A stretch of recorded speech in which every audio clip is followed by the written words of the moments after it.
নিরাপত্তা বাহিনীগুলোর ভেতরে নীরব সহমত ও সন্ত্রাস বিরোধী লড়াইয়ের নামে আন্তর্জাতিক ঐক্যমতে গেল ১.৫ দশকে গুম খুনের মতো মানবাধিকার লঙ্ঘনে সুস্পষ্ট ভূমিকা রেখেছে বলে জানিয়েছে এ সংক্রান্ত তদন্ত কমিশন। সোমবার এ সংক্রান্ত কমিশনের প্রকাশিত রিপোর্টের ৬ষ্ঠ অধ্যায়ে তুলে ধরা হয়েছে এ তথ্য। ভারতসহ বিভিন্ন দেশের সাথে নিরাপত্তা সহযোগিতার আড়ালে মানবতাবিরোধী এসব অপরাধ হয়েছে বলে উল্লেখ করেছে কমিশন। মেহেদী হাসানের রিপোর্ট।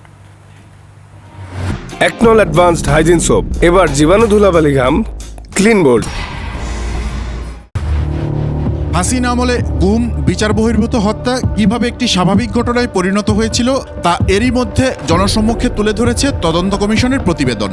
সোমবার প্রকাশিত ৬ষ্ঠ অধ্যায়ে তুলে ধরা হয়েছে এগুলো কোনো বিচ্ছিন্ন ঘটনা নয়, বরং রাজনৈতিক উদ্দেশ্য প্রণোদিত প্রাতিষ্ঠানিক ব্যবস্থার ফল। এসব অপরাধকে প্রত্যক্ষ ও পরোক্ষভাবে প্রশ্রয় দিয়েছে দেশীয় ও আন্তর্জাতিক উভয় পক্ষই। প্রতিবেদনে গুমের কাঠামোকে ৩ স্তর বিশিষ্ট পিরামিড হিসেবে বর্ণনা করা হয়েছে।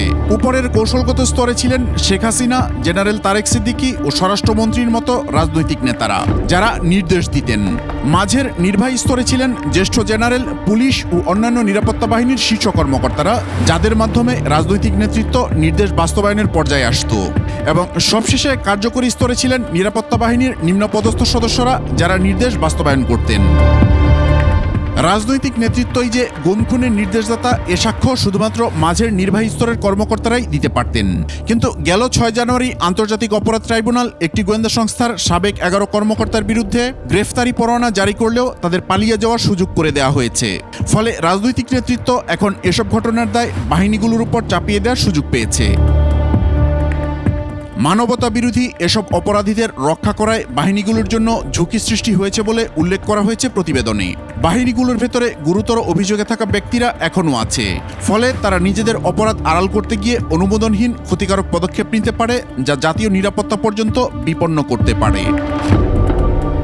প্রতিবেদন বলছে, গেল ১.৫ দশকে আওয়ামী লীগ নিজেকে বাংলাদেশে ইসলামপন্থী চরমপন্থার উত্থানের বিরুদ্ধে একমাত্র কার্যকর প্রতিরক্ষা কবচ হিসেবে উপস্থাপন করেছে। শেখ হাসিনা নিজেকে বৈশ্বিক সন্ত্রাস বিরোধী লড়াইয়ে নৈতিক নেতৃত্বের প্রতীক হিসেবে প্রচার করেছেন। ভারতসহ অন্যান্য দেশের সাথে নিরাপত্তা সহযোগিতার আড়ালে যৌথ অভিযান, জিজ্ঞাসাবাদ ও আইন বহির্ভূত আন্তঃসীমান্ত সমন্বয় ও তথ্য পাচারের প্রমাণ পেয়েছে তদন্ত কমিশন। নাম উল্লেখ না করে একাধিক ভুক্তভোগীর সাক্ষ্য উল্লেখ করা হয়েছে প্রতিবেদনে, যেখানে বন্দীদের অবৈধভাবে ভারতে হস্তান্তর ও জিজ্ঞাসাবাদের সময় হিন্দি ও ইংরেজি ভাষায় কথা বলার তথ্য উঠে এসেছে। তদন্ত প্রতিবেদন বলছে, গুম বা বিচার বহির্ভূত হত্যার মতো ঘটনা বাহিনীগুলোর ভেতরে নীরব সম্মতি পেয়েছিল এবং যারা এসব অপরাধ করেছিল তাদের অপরাধী বলেও গণ্য করা হতো না। একটি গোয়েন্দা সংস্থার ৭ জন কর্মকর্তার ফাইল পর্যালোচনা করে স্পষ্ট ইঙ্গিত মিলেছে এগুলো কোনো একক ব্যক্তির কাজ ছিল না। কোনো ফাইলে গুম শব্দটি উল্লেখ পর্যন্ত করা হয়নি। মেহেদী হাসান, ২১ টেলিভিশন, ঢাকা।